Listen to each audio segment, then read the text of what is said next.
सत श्री अकाल जी। मैं हरकिरत सिंह बल अज का विचार लेके हाजिर हाँ। अज 30 जनवरी का जोड़ा दिन है, अज एक इतिहासक दिन है। अज दे ही दिन विच भावें जिहड़ा किसान अंदोलन संयुक्त मोर्चा उहदे वल्लों सद्भावना का जिहड़ा दिवस है वह मनाया जाता है। महात्मा गांधी दे अज उन्हां दी पुण्य तिथि है जिहड़ी वर्षी है वह मनाई जाती है। उहदे संबंध दे विच किसान संयुक्त मोर्चा ने अज जिहड़ा भुख हड़ताल का जिहड़ा सद्दा वह भी दिता सी। महात्मा गांधी जी दे जिहड़ा अज दा दिहाड़ा मनाया जाता है, जिहड़ा पुण्य तिथि उन्हां दी वर्षी मनाई जाती है, उहदे संबंध दे विच उन्हां दे जीवन के संबंध विच उन्हां दे फलसफे के संबंध विच साडे नाल गलबात करन लई स्टूडियो विच मौजूद ने डॉक्टर अवतार सिंह जी। डॉक्टर अवतार सिंह जी, सत श्री अकाल जी, तुहाडा बहुत बहुत स्वागत है जी। मैं दस देना चाहुंदा डॉक्टर अवतार सिंह जी इतिहास के प्रोफैसर ने, सरकारी कॉलेज सैक्टर 11 दे विच ओह सेवावां दे रहे हैं। डॉक्टर साहब, साडे सद्दे नूं कबूल करदे तुसीं इतिहास के जिहड़े पन्ने आ उन्हां दी जानकारी देण लई साडे दर्शकां नूं तुसीं आउंदे आ, तुहाडा बहुत बहुत धन्नवाद। सब तो पहलां तुसीं महात्मा गांधी जी के बारे जिहड़ा संक्षेप विच ओह साडे दर्शकां नूं दस्सो जी। सबसे पहले तो मैं आज राष्ट्रपिता महात्मा गांधी को अपनी तरफ से श्रद्धांजलि अर्पित करता हूँ। महात्मा गांधी जी का जन्म 2 अक्टूबर 1869 ईस्वी को काठियावाड़ के पोरबंदर नामक स्थान पर हुआ, गुजरात में जी। उनके फादर साहब का नाम करमचंद गांधी और माता जी का नाम पुतलीबाई हुआ करता था। महात्मा गांधी जी 4 भाई होते थे और महात्मा गांधी उनमें सबसे छोटे हुआ करते थे। महात्मा गांधी जी का भारत के स्वतंत्रता आंदोलन में एक अहम स्थान है। महात्मा गांधी जी के ऊपर उनकी माता पुतलीबाई का विशेष प्रभाव पड़ा। माता पुतलीबाई ने महात्मा गांधी जी को आत्मबल, साधना, त्याग और सादगी के विचार महात्मा गांधी जी के चरित्र में अर्पित किए और जिनको उन्होंने अपने तमाम पूरे जीवन में अपनाने की कोशिश भी की। महात्मा गांधी जी 1888 में 1888 में इंग्लैंड में गए और वहाँ से 1891 में भारत लौटे और LLB की डिग्री लेकर आए। महात्मा गांधी जी 1893 में 1893 ईस्वी में साउथ अफ्रीका की यात्रा पर गए और वहाँ पर जाकर उन्होंने जो भारतीय लोगों के साथ अन्याय होता था, भेदभाव किया जाता, रेशियल स्तर पर भेदभाव किया जाता रंग रूप के आधार पर, तो वहाँ के लोगों की वो जाकर आवाज़ बने और इसी के प्रेशर में आकर 1907 ईस्वी में वहाँ की गवर्नमेंट ने इस एक्ट को रद्द भी किया। महात्मा गांधी जी 1915 में भारत में आते हैं और ब्रिटिश गवर्नमेंट को प्रथम महायुद्ध में सपोर्ट भी करते हैं जी। जिवें तुसी जिक्र किया उन्हां दी जिहड़ियां विदेशी यात्रावां ने वो काफ़ी चर्चित रहीआं ने। साडे दर्शकां नूं जिहड़ियां उन्हां दी विदेश दी कित्थे कित्थे उन्होंने यात्रा की, उत्थे की उन्हां दा प्रभाव रहा, थोड़ा जिहा जानकारी दो। देखिए बल साहब, जब साउथ अफ्रीका महात्मा गांधी जी गए, नेटाल वगैरह में गए, वहाँ पर भारतीय लोगों की आवाज़ बनकर वो उभरे। भारतीय लोगों के साथ बड़ा मिसबिहेव किया जाता था रंग के आधार पर, रंग रूप के आधार पर, यानी कि कॉम्प्लेक्स के आधार पर, और इन चीज़ों को महात्मा गांधी ने कभी स्वीकार नहीं किया। और यही वह समय था जब वो वहाँ पर भारतीय लोगों की आवाज़ बने और साउथ अफ्रीका के लोगों की आवाज़ बने, तो यहाँ से महात्मा गांधी को काफ़ी प्रसिद्धि हासिल होती है। और महात्मा गांधी सत्य, अहिंसा, हिजरत, धरना, प्रदर्शन, ये ऐसे हथियार थे महात्मा गांधी जी के जो उन्होंने अपने जीवन में अपनाए और भारतीय और वहाँ के लोगों ने भी अपने जीवन में अपनाए और वो दिन प्रतिदिन प्रोग्रेस की ओर बढ़ते गए जी। जिवें तुसीं दस्सिया विदेश दीयां यात्रावां तो बाद ਉਹ ਭਾਰਤ ਦੇ ਵਿੱਚ ਜੇ ਮੇਰਾ ਲਗਭਗ ਮੇਰੇ ਖਿਆਲ ਨਾਲ 1915 ਦੇ ਵਿੱਚ ਆਉਂਦੇ ਨੇ ਤੇ 1915 ਦੇ ਬਾਅਦ ਵਿੱਚ ਭਾਰਤ ਦੇ ਵਿੱਚ ਆ ਕੇ ਉਹਨਾਂ ਦੀ ਕੀ ਭੂਮਿਕਾ ਰਹਿੰਦੀ ਹੈ, ਇਹਦੇ ਬਾਰੇ ਦੱਸੋ जी। देखो बल साहब, भूमिका इदा है। गांधी जी जब भारत लौटे साउथ अफ्रीका से तो सबसे पहले उन्होंने 1916 में साबरमती आश्रम की स्थापना की और साबरमती आश्रम में उन्होंने लोक भलाई के कार्य किए 1916 में जी।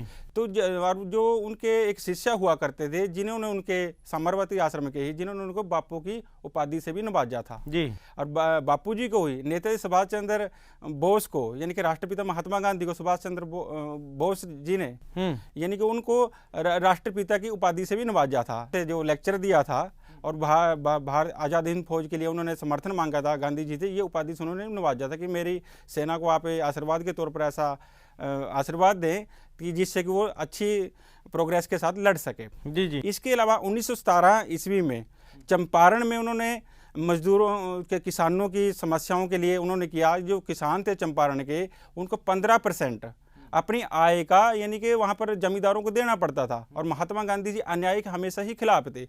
जब उनको ये लगा तो वो किसानों की समस्या के लिए वो मतलब आगे आ गए और सत्य और हिंसा के माध्यम से किसानों को उन्होंने जीत दिलवाई। और महात्मा गांधी जी के आगे वहाँ के चंपारण के जो बड़े बड़े जमींदार थे, जागीरदार थे, या उस समय की सरकार थी जो उस समय के, वो सारे के सारे नतमस्तक हो जाते हैं। इसके अलावा अगर मैं बात करूँ 1918 में अहमदाबाद आंदोलन, यानी कि वहाँ के मजदूर, नील मजदूर जो थे, तो उनको अपनी आय का 35% आय यानी कि इनकम का जो टैक्स के रूप में देना पड़ता था। और इससे श्रमिकों की जो इनकम थी वो यानी कि टूट रही थी, और श्रमिक जो थे उनकी कमर टूटती जा रही थी। इससे वो काफ़ी समस्या में आ गए। और महात्मा गांधी जी को जब इन चीज़ों का पता लगा तो महात्मा गांधी जी यानी कि अहमदाबाद के मिल मजदूरों के साथ आ खड़ते हैं और ब्रिटिश सरकार और उस मिल मजदूरों के खिलाफ वो आवाज़ उठाते हैं। और लास्ट में महात्मा गांधी जी को विक्ट्री मिलती है, और पूरे के पूरी जो श्रमिक वर्ग है, किसान वर्ग है, मजदूर वर्ग है, वो महात्मा गांधी जी की फेवर में आ जाता है। डॉक्टर साहब, जिमें ਤੁਸੀਂ ਦੱਸ ਰਹੇ ਹੋ ਕਿ ਭਾਵੇਂ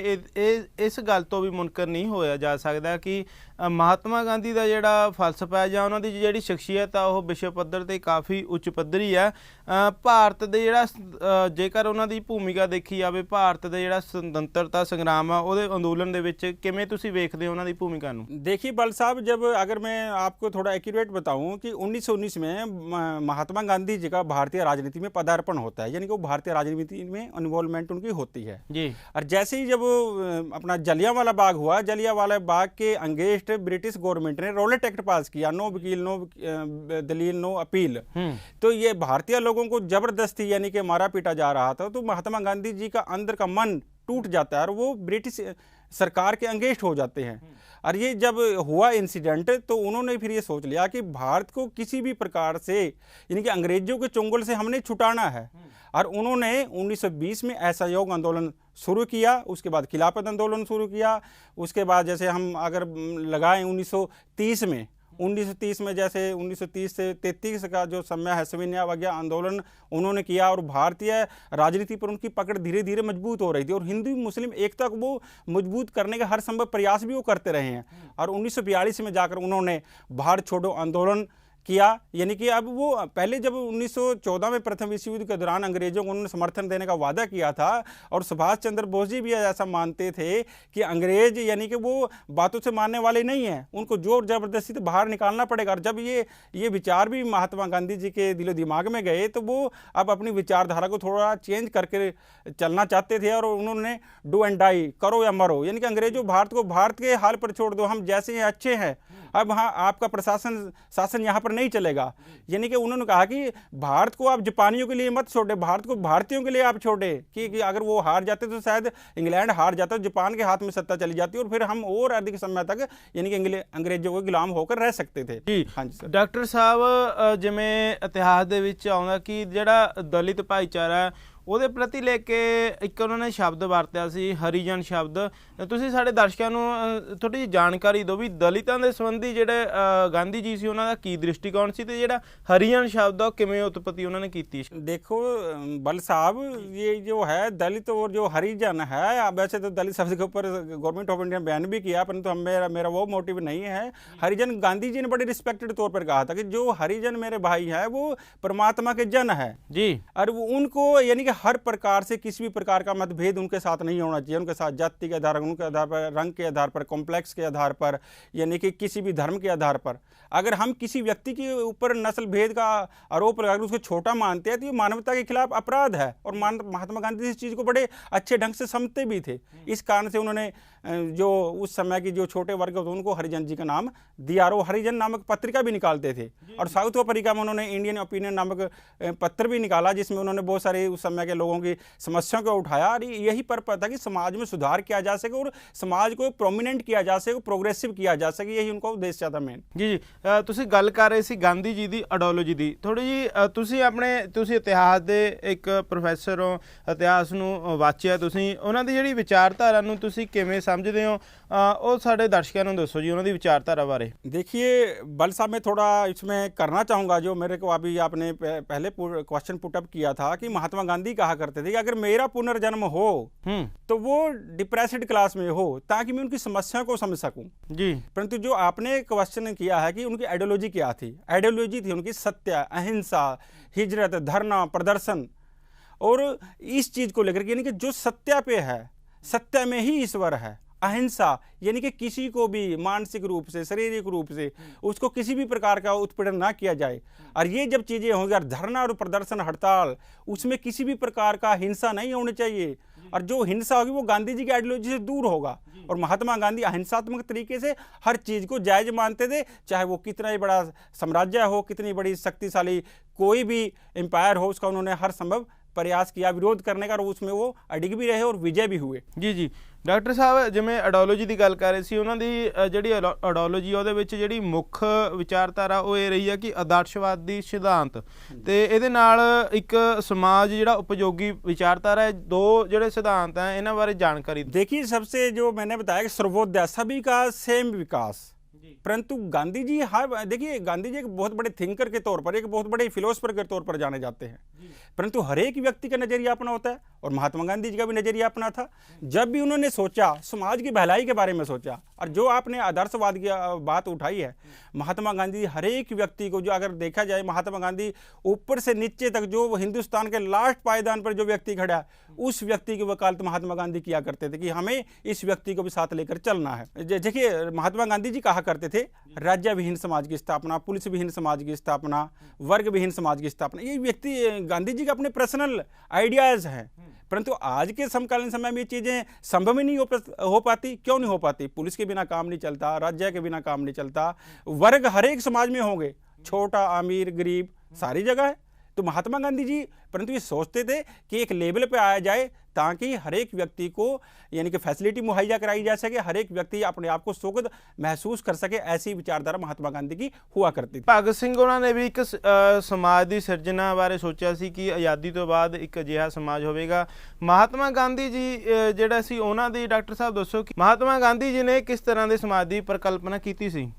देखिए, महात्मा गांधी जी के आदर्शवादी समाज की परिकल्पना करते थे, उसके साथ साथ प्रयोजनवादी, व्यवहारिक, प्रैक्टिकल वो करना चाहते थे। महात्मा गांधी जी ने ट्रस्टीशिप का भी एग्जाम्पल दिया है कि जो पूंजीपति वर्ग हैं वो गरीब लोगों के बारे में सोचे, परंतु महात्मा गांधी का ये अपना आइडिया है, वो बताने की कोशिश करते हैं कि ऐसा करना चाहिए पूंजीपतियों को, परंतु ऐसा संभव तो नहीं है, प्रैक्टिकल तो नहीं है। परंतु देखिए, अगर मेरा ऐसा कोई मतलब महात्मा गांधी जी को क्रिटिसाइज करने कोई पर्पज नहीं है, और हम उनकी पुण्यतिथि पर बात कर रहे हैं, और ये मतलब क्रिटिसिज्म तो हम उनकी कर ही नहीं सकते, परंतु हम उनके आदर्श की बात कर रहे हैं, उनके विचारों की बात कर रहे हैं, उनकी थिंकिंग की बात कर रहे हैं, और उसकी थिंकिंग को हमने सामने लेकर आना है।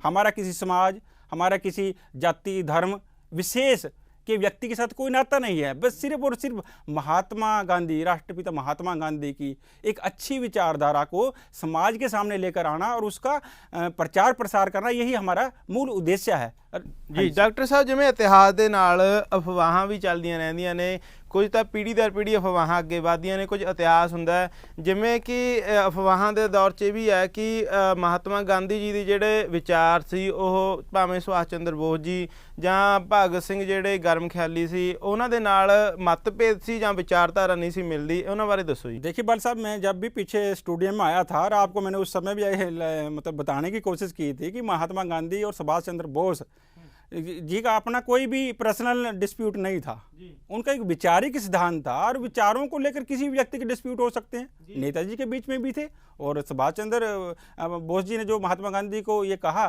कि आप वैचारिक जो है वो चीज़ें होती हैं, और 1939 में 1938 में कि जब वो महात्मा गांधी कहते हैं कि हाँ अभी हमारे पास विरोध करने की शक्ति नहीं है, परंतु नेताजी कहते हैं हमारे पास विरोध करने की शक्ति है, कांग्रेस मूवमेंट कर सकती है, परंतु महात्मा गांधी को ऐसा नहीं लगता कि मूवमेंट कर सकती है।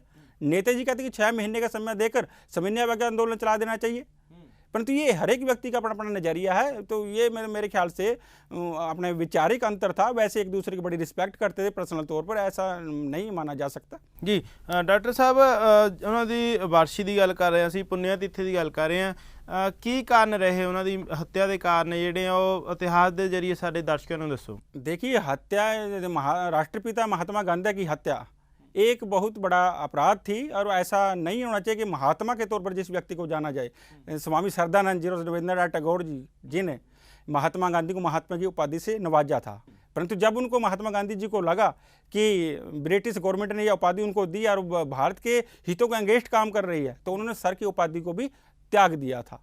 तो इसी कड़ी में मैं थोड़ा आपको बताना चाहूँगा कि वो क्या कि राम राज्य की परिकल्पना उन्होंने की थी कि राम राज्य होगा कि इसमें कोई वर्ग नहीं होगा, इसमें कोई राज्य नहीं होगा और हर एक व्यक्ति सुख अनुभव करेगा। ये नहीं कि गांधी जी की आध्यात्मिकता का प्रतीक के तौर पर भी जाने जाते हैं और वो कहा करते थे कि आध्यात्मिकता के माध्यम से भी समाज में सुधार किया जा सकता है। अगर मैं थोड़ा आपको बल साहब और बताना चाहूँ कि गांधी जी की विचारधारा का समाज उपयोगी, बहुत सारे लोग आज भी गांधी जी पर तरह तरह के कमेंट करते हैं और मैं उन चीज़ों का कभी समर्थन नहीं किया और करना भी नहीं चाहिए उन चीज़ों का समर्थन। महात्मा गांधी को समझना कोई आम बात नहीं है, उनको अगर समझना है तो उनकी डीप स्टडी की जाए, उनका डीप अध्ययन किया जाना चाहिए। और अगर कोई लोग ये कहते हैं कि मजबूरी का नाम महात्मा गांधी है, अरे लोगों, आप लोगों को समझना चाहिए अज्ञानी लोगों कि महात्मा गांधी मजबूरी का नाम नहीं है। महात्मा गांधी अगर मजबूरी का नाम होते तो देश आज़ाद कैसे हो गया। एक दुबला पतला व्यक्ति, एक शख्सियत जिसने अंग्रेजों को घुटनों के बल लाकर खड़ा कर दिया, उनको गिरा दिया और भारत को छोड़ने पर मजबूर कर दिया, ऐसा व्यक्ति और उसकी विचारधारा कभी भी यानी कि वो मजबूरी का नाम नहीं हो सकती। परंतु लोग करते हैं कमेंट सोशल मीडिया पर, तो ऐसे कमेंटों का हम कभी भी समर्थन नहीं करते और जो ऐसे करते हैं वो अज्ञानी व्यक्तियों की श्रेणी में आते हैं। जी डॉक्टर साहब, पर जिवें तुसीं गल किया भी उन्हां पर क्योंकि सवाल भी क्रिटिसिजम भी किया जाता महात्मा गांधी जी नूं, एक जिहड़ा वड्डा सवाल है इतिहास के नज़रिए नाल तुसीं इहदा जवाब देण दी कोशिश करियो कि महात्मा गांधी जी का यह बयान आउंदा कि जे भारत दे जिहड़े दो हिस्से हुंदे आ तां ओह मेरी मौत ਦੇ ਸਮਾਨ ਹੈ, ਅਜਿਹੇ ਉਹਨਾਂ ਦੇ ਸ਼ਬਦ ਸੀ।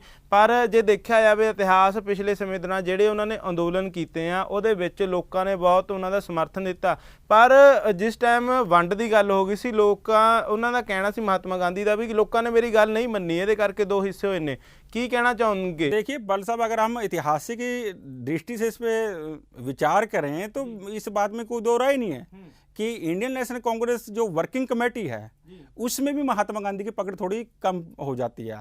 महात्मा गांधी जी के स्वयं के शिष्य यानी कि स्वयं के सहयोगी अगर मैं उनको कहूँ ज़्यादा बढ़िया होगा, जैसे जवाहरलाल नेहरू जी है, सरदार पटेल जी है और उनके अलाइड लीडरशिप है, वो भी कहीं ना कहीं महात्मा गांधी जी को आंशिक तौर पर कहीं ना कहीं उनके विचारों से सहमत होते हुए दिखाई नहीं देते। परंतु महात्मा गांधी हिंदू मुस्लिम एकता के प्रतीक के तौर पर जाने जाते। महात्मा गांधी ने हर समय प्रयास किया कि हिंदुस्तान के दो पार्ट न हो, परंतु समकालीन परिस्थितियां ऐसी घटी कि इंग्लैंड में लेबर पार्टी गवर्नमेंट बनी और वहाँ का प्राइम मिनिस्टर साहब एटली साहब यानी कि भारत को आज़ाद करने के फेवर के मूड में था। और उस समय की कांग्रेस ने यह भी सोचा कि अगर अब इंग्लैंड में से मजदूर दर की सरकार चलेगी, हो सकता है कि फिर भारत को ऐसा मौका ना मिले। तो समकालीन परिस्थितियां ऐसी घटी हैं जिसके कारण कि इस प्रकार के इंसिडेंट हो जाया करते हैं और ऐसा हुआ। जी ਤੁਸੀਂ ਇਤਿਹਾਸਿਕ ਹਵਾਲੇ ਨਾਲ ਸਾਨੂੰ ਦਰਸ਼ਕਾਂ ਨੂੰ ਇਹ ਵੀ ਦੱਸੋ ਕਿ हत्या ਦੇ मूल कारण की रहे हैं ਉਹਨਾਂ ਦੀ। देखिए बल साहब, हत्या के मूल कारण क्या है? महात्मा गांधी जी जो हिंदू आइडियोलॉजी में पूर्ण रूप से विश्वास करते थे और देखिए जो हत्या करने वाले व्यक्ति का मूड नहीं भापा जा सकता बल साहब कि कब कौन व्यक्ति किसको मार देगा।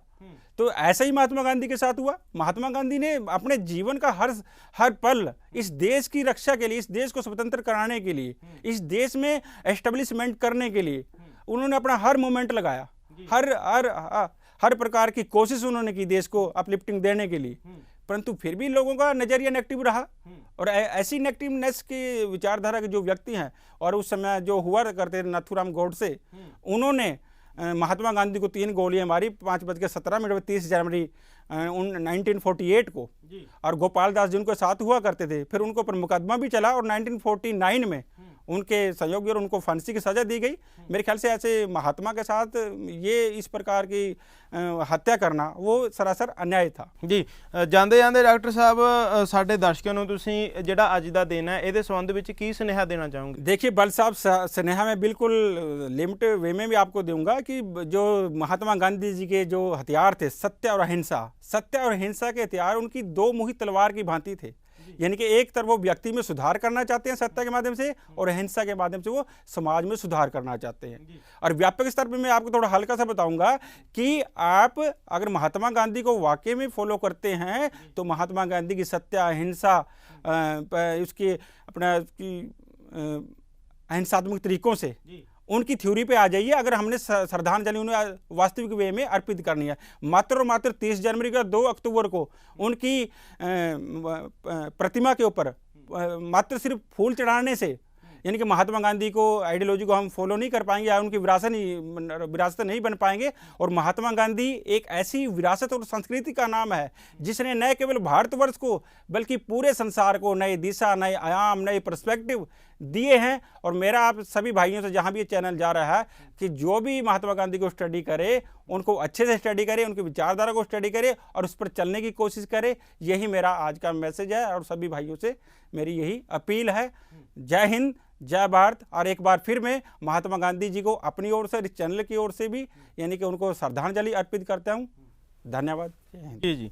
जिवें डॉक्टर अवतार सिंह जी ने जो इतिहास के पन्नियां दे विचों जिहड़ी महात्मा गांधी जी का जीवन, फलसफा, उन्हां दी जिहड़ी विचारधारा उहदे तो सानू जाणू करवाया। ਅਸੀਂ उम्मीद करते हैं कि ਜਿਹੜਾ महात्मा गांधी जी का जीवन का फलसफा सी, विचारधारा सी, जिन्हां तो डॉक्टर साहब ने तुहानू जाणू कराया, ਉਹ ना कि सिर्फ इतिहास ਦੇ ਵਿੱਚ ਹੀ सीमित हो के रह जाए, सानू ਉਹਨੂੰ अपनी निजी जिंदगी ਦੇ ਵਿੱਚ भी अपनाउणा पैना ਜਾਂ जिस करके कि ਜਿਹੜਾ एक ਵਧੀਆ नरोया निग्गर समाज है जिहदी सिरजना हो सके। क्योंकि समाज एक प्राणी, मनुख एक समाजिक प्राणी है। समाज ਵਿੱਚ ਰਹਿਣ ਦੇ ਲਈ शांति का जिहड़ी उन्हां दा संदेश सी, सद्भावना का, बराबरता का जिहड़ा संदेश सी, ਉਹ होना बहुत लाजमी है। जेकर अजिहे विचारधारा समाज ਦੇ ਵਿੱਚ नहीं अपनाई जाएगी ਤਾਂ समाज का जिहड़ा संतुलन है ਉਹ ਵਿਗੜ ਜਾਵੇਗਾ। ਜਿਵੇਂ ਅਸੀਂ ਵੇਖ ਸਕਦੇ ਹਾਂ ਹਿੰਸਕ ਘਟਨਾਵਾਂ ਜਿਹੜੀਆਂ ਹੁੰਦੀਆਂ ਉਹਦੇ ਕਰਕੇ समाज की जिहड़ी संतुलनता है ਉਹ बरकरार नहीं रहिंदी। ਅਸੀਂ डॉक्टर साहब का बहुत बहुत धन्यवाद करते हैं कि ਅਸੀਂ उम्मीद करते हैं कि आने वाले ਜਿਹੜੇ होर भी इतिहासिक दिन होंदे आ, ਜਿਹੜੇ ਸਾਡੇ देश के शहीद होए नेता ने ਜਾਂ जिन्हां ने योगदान इतिहास ਦੇ ਵਿੱਚ ਜਿਹੜੀ ਮੁੱਖ ਭੂਮਿਕਾ ਰਹੀ ਆ ਜਿਹੜੇ ਵਿਅਕਤੀਆਂ ਦੀ, ਉਹਨਾਂ ਦੇ ਉੱਪਰ ਵਿਚਾਰ ਚਰਚਾ ਕਰਦੇ ਰਹਾਂਗੇ। ਡਾਕਟਰ ਸਾਹਿਬ ਤੁਸੀਂ ਆਪਣੇ ਕੀਮਤੀ ਸਮੇਂ ਦੇ ਵਿੱਚੋਂ ਸਮਾਂ ਦਿੱਤਾ, ਅਸੀਂ ਤੁਹਾਡੇ ਬਹੁਤ ਧੰਨਵਾਦੀ ਹਾਂ ਜੀ। ਧੰਨਵਾਦ, ਸਤਿ ਸ਼੍ਰੀ ਅਕਾਲ।